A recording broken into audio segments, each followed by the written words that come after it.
World bank के सदर अजयपाल सिंह बंगा ने गुरुद्वारा सरी पंजा साहिब हसन अब्दाल का दौरा किया।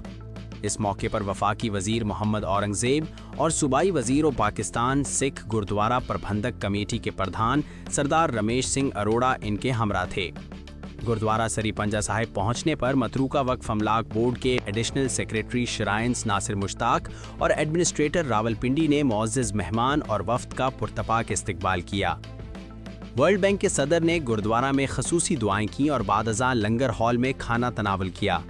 इस मौके पर गुफ्तगू करते हुए सूबाई वजीर सरदार रमेश सिंह अरोड़ा ने कहा कि वर्ल्ड बैंक के सदर का गुरुद्वारा सरी पंजा साहिब का दौरा दुनिया भर में पाकिस्तान का मुस्बत पैगाम उजागर करेगा।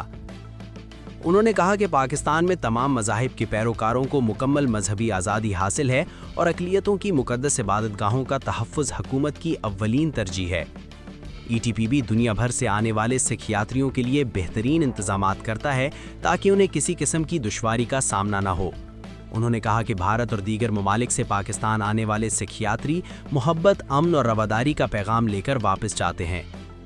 नासिर मुश्ताक ने मजीद कहा कि वफाकी वजारत मजहबी उमूर और chairman EVT trust property board Qamar Zaman की हिदायत के मुताबिक तारीखी मजहबी मकामात की तज़यीन व आराइश और बहाली का काम जारी है।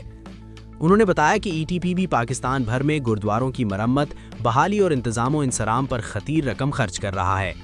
उन्होंने कहा कि पाकिस्तान को सिख मजहब की जन्मभूमि होने का एजाज़ हासिल है और हमारी ख्वाहिश है कि दुनिया भर से सिख यात्री बड़ी तादाद में पाकिस्तान आएं और अपनी मुक़द्दस इबादत गाहों की हिफाजत और खूबसूरती को अपनी आंखों से देखें।